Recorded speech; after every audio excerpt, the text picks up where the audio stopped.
আসসালামু আলাইকুম, welcome to Simon mushroom health blog. চলে এলাম আমার নিয়মিত আয়োজন মাশরুমের মজার রেসিপি নিয়ে। আজকে আমি করব মাইক্রোগ্রিন দিয়ে মাশরুম রান্না। মাশরুমটা এই রেসিপিটা হবে হচ্ছে ব্রেকফাস্টের জন্য, তার কারণে হচ্ছে একটু সালাদ টাইপের হবে। মাইক্রোগ্রিন আমি করেছিলাম হচ্ছে অঙ্কুরের জন্য রেখেছিলাম, বাট আমার বাসায় না থাকার কারণে এটা মাইক্রোগ্রিন হয়ে গেছে, তাই এটা দিয়ে আজকে রেসিপিটা করব।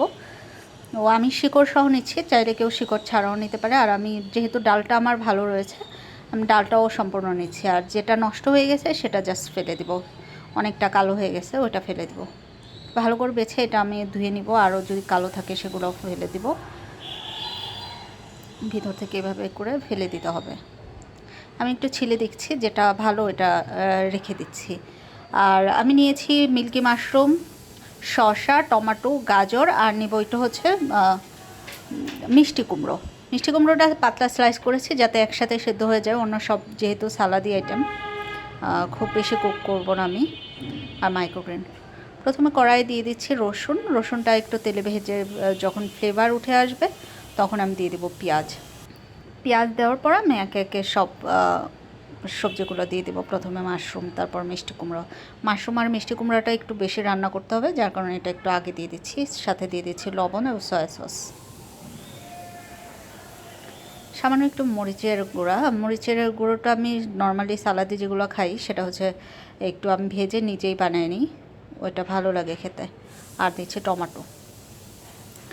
মাশরুমের মজার রেসিপি পেতে অবশ্যই Simon mushroom health blog YouTube চ্যানেলটি সাবস্ক্রাইব করে রাখতে পারেন। এখানে আপনারা পেয়ে যাবেন মাশরুমের নানা ধরনের মজার রেসিপি।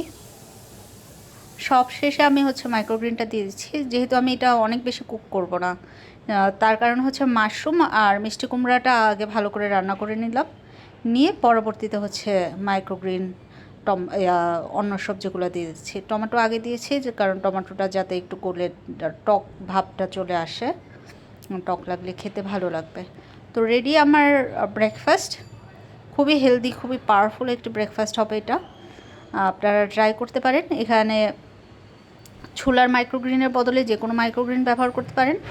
অন্য যেগুলো হচ্ছে নাজুক মাইক্রোগ্রিন, যেগুলো হচ্ছে তাপে দিলেই হয়ে যায়, তো আপনারা ওইটা কাঁচাও চাইলে দিতে পারেন। সব রান্না শেষে আপনি হচ্ছে গরম অবস্থায় দিয়ে দিলে এটা একটু চুপসে যাবে, খেতে ভালো লাগে।